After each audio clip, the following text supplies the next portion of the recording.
இன்றே டவுன்லோட் செய்து உங்கள் ஃபேவரட் ஷோக்களை என்ஜாய் பண்ணுங்க.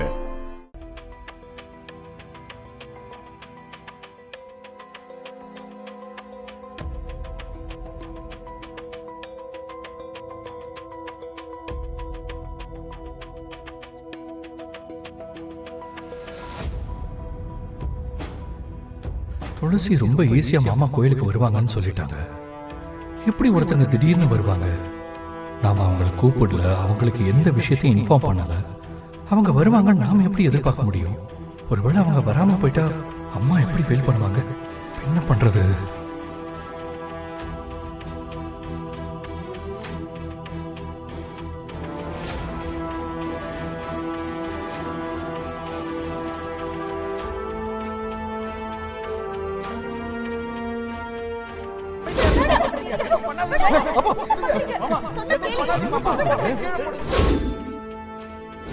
அவ செத்து போனா கோடி துணி போட வருவல்ல, அன்னைக்கு அவ முகத்துல நான் முழிக்கிறேன்.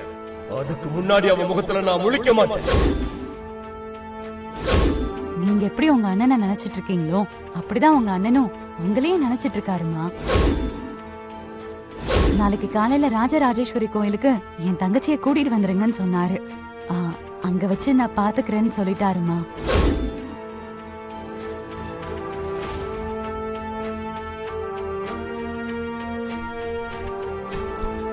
தூக்கமே வரமாட்டேங்குது. பயமா இருக்கா சிவா?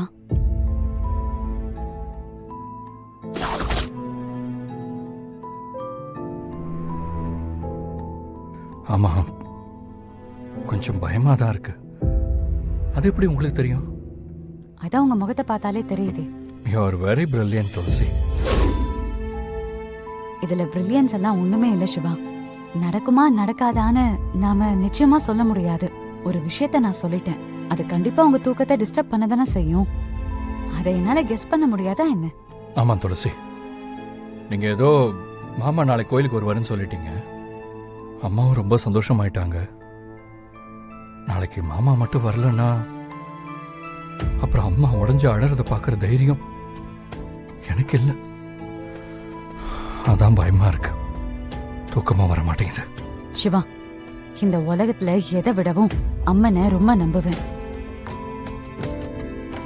நான் ஒரு விஷயத்த சொல்றேன்னா என் மனசுல அம்மன் இருந்து சொல்ல வைக்கிறாங்கன்னு தான் அர்த்தம். நான் இப்பவும் சொல்றேன், நாளைக்கு உங்க மாமா கோயிலுக்கு நிச்சயம் வருவாரு.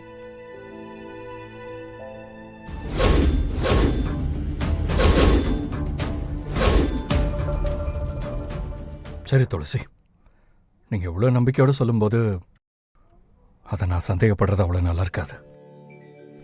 நாளைக்கு நம்ம நிச்சயமா கோயிலுக்கு போவோம். இப்ப பயம் எல்லாம் போயிடுச்சா? தூங்கலாமா? நிம்மதியா தூங்கலாம் துளசி. சரி, போய் தூங்குங்க. ரொம்ப நன்றி துளசி. நீங்க இந்த குடும்பத்துக்காக இவ்வளவு யோசிக்கிறீங்க, இவ்வளவு மெனக்கடுறீங்க. ஆனா சில பேர் இந்த குடும்பத்துக்கு துரோகம் பண்றதுக்காகவே இந்த வீட்டில் இருக்காங்க. என்ன செய்ய முடியும்? சரி, நான் தூங்குறேன். Good night. Good night.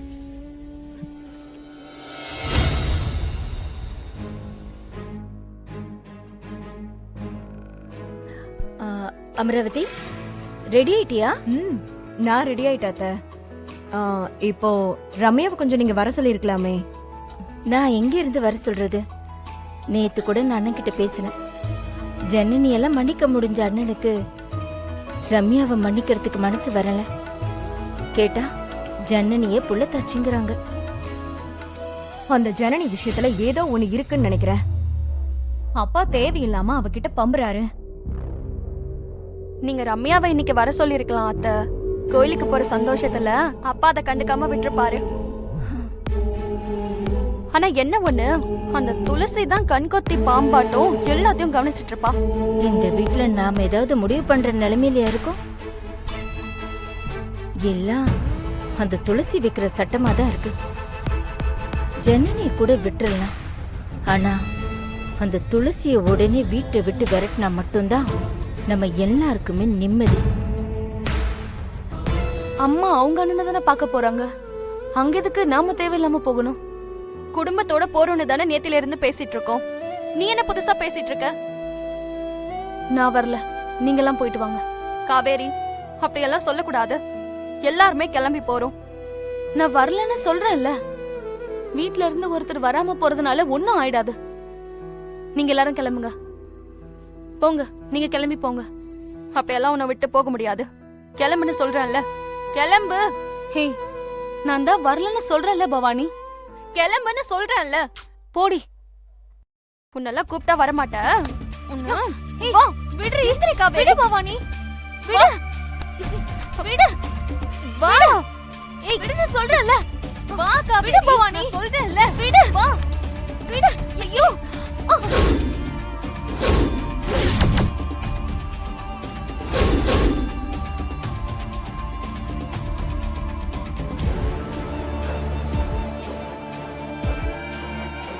இங்க பாரு, நானே இப்ப புடவையெல்லாம் எடுத்து உனக்கு கட்டி விட்டுட்டு கூட்டிட்டு போல. நான் பவானி இல்ல.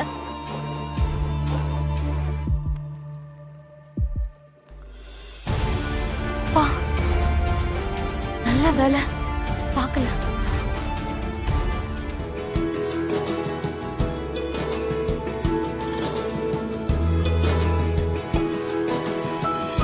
காவேரி ரொம்ப அழகா இருக்க. சலாச்சி, டைம் ஆகுது, கிளம்புங்க போலாம். சரிங்க, போலாம் போலாமா? போலாம் வாமா. பவானி, முன்னாடி போமா.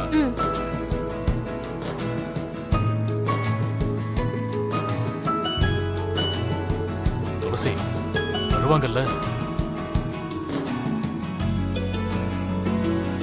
நம்பிக்கையோட வாங்க, நல்லதே நடக்கும். வாப்பா.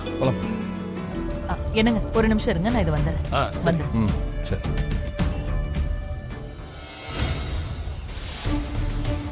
பாத்தியாமா துளசி, விசாலாச்சி எவ்வளவு நம்பிக்கையா இருக்கான்னு. இந்த நம்பிக்கை நிலைக்குமா இல்ல களைஞ்சிருமாமா? கண்டிப்பா நிலைக்கும் யா. துளசி, நானும் உங்க கூட தான் இருந்தேன். அம்மா கிட்ட நீங்க அவர் உறுதியா கோயிலுக்கு வருவாருன்னு சொல்லிட்டு இருந்தீங்க. ஆனா அவரு நான் வருவேங்கிற மாதிரி எந்த ஒரு விஷயமும் சொல்லலையே. அது எப்படி இவ்வளவு உறுதியா சொல்றீங்க? எனக்கும் சில விஷயம் மனசுல படும் சிவா, அதை வச்சுதான் சொல்லுவேன். ஆனா அது கண்டிப்பா நடக்கும். இங்க பாருமா, எப்படியாவது நடந்துடணுமா, இல்லன்னா விசாலாச்சி மனசு உடைஞ்சு அவ அழுதா என்னால பார்க்க முடியாதுமா.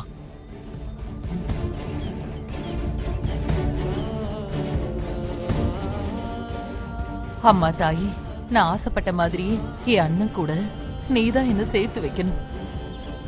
வரமாட்டான்னு சொன்னா நீங்க கேட்டீங்களா? இப்ப அவ வந்து கேட்டா நான் என்ன பதில் சொல்றது?